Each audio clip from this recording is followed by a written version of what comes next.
I had been working night shifts at a McDonald's restaurant with my best friend Rachel for about 3 months. We needed the extra cash for rent and also for school stuff.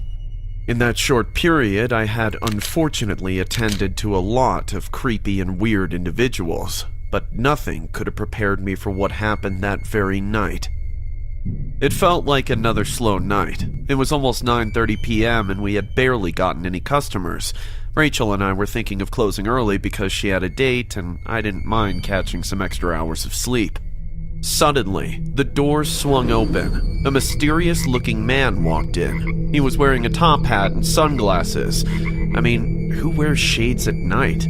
He also had a dreary-looking trench coat on. It was a bit unsettling and just out of style. He slowly glanced around the room for a few seconds before walking to a table.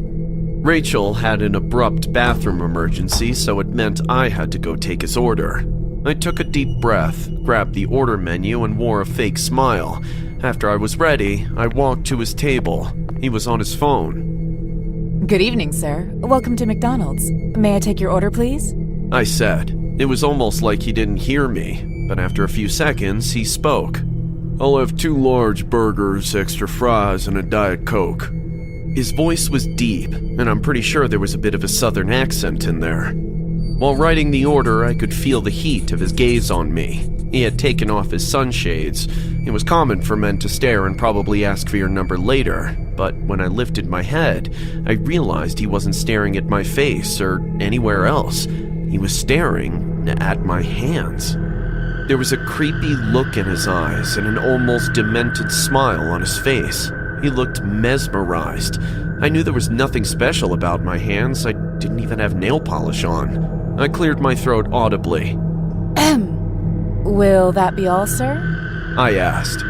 Not at all, he briskly responded. I say you have very beautiful hands. Do you mind if I touch them? He asked. I would have never touched him with a 10-foot pole, but then I thought maybe he was some hand modeling agent. Plus, I was also hoping not to make things weird so I could get a good tip. Okay. I stretched my hands out. He took off his leather hand glove, reached for my hand, and began to caress it softly. His hands felt rough and edgy, like he had been plowing a farm all day. Things quickly became awkward and almost sexual. I retracted my hands and feigned a stifled chuckle. Okay, sir. I should go get your order now. I quickly walked away. It was a very nerve-wracking experience, and it probably was the first red flag. Luckily for me, after I was done with the order, Rachel was back from her emergency. I asked her to help me take it to the table, but I didn't mention anything else to her. She casually walked to the table and delivered the order. They exchanged a few words, and then she walked back. What did he say? I abruptly asked. Oh, nothing. I think he was trying to hit on me. He asked what time we were getting off, and he gave off some pretty cringy vibes. Definitely not my type.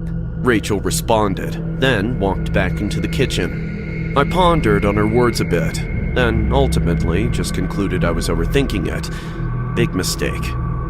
A few minutes later, he just stood up and left. He had barely even touched his meal, and he paid in full and left a huge tip on the table. Rachel and I decided it was also time to close up. It was about 10:15 p.m. We packed it in and turned off the lights. It was already dark out, but our apartment was like 3 blocks away. I waited with her till her boyfriend came to pick her up. We said our goodbyes, and then they drove off. They were going in the opposite direction, so I didn't ask for a lift. I began my short stride home. The walkway was pretty lonely. Aside from the few street lights that weren't flickering on and off, it would have been pitch black darkness. I would usually walk home with Rachel, but on nights like that, I had to fly solo. After a while, I began to hear stumping footsteps behind me. I looked over my shoulder. The person was shrouded in darkness, and he was too far behind. I continued walking. Seconds later, I noticed that his pace had hastened. He was gaining on me. My heart began to race. My first thought was that he was probably a mugger. With jittery hands, I slipped out pepper spray from my bag and concealed it. I never leave home without it. I could feel he was right behind me. My heart was about to leap out of my mouth. In a moment of courage, I swung around so I could spray him, but to my shock, there was nobody there. I felt my mind was just playing tricks on me again. I caught a sigh of relief and tucked in my pepper spray, but as I was about to turn around, a large man pounced on me and pushed me to the ground. It happened so quickly. It was the same man from the restaurant. He pinned my left hand to the ground with one hand while I struggled, and then he pulled out a knife from his trench coat. I was scared to death. It looked like he wanted to cut off my hand, but before he could go through with it, I managed to slip out my pepper spray. I fired straight into his eyes. While he was wiping his eyes vigorously, I drove my knee into his gonads hard, and he fell off me. I scrambled to my feet and frantically sprinted home while screaming at the top of my voice. I bolted my doors and immediately dialed 911. The entire ordeal had me shaken up for days. It took the police about 2 weeks to find the man. They traced him to his suburban home where he lived alone, but that wasn't all. Upon forced entry, the police uncovered a concealed basement, and within the basement, they found disturbing and gut-wrenching sight of severed hands hanging all over the walls. The man was put on death row. The police are still trying to find the owners of the severed hands, if they're still alive, that is. I'm just glad mine didn't end up on some sick freak's wall as a trophy.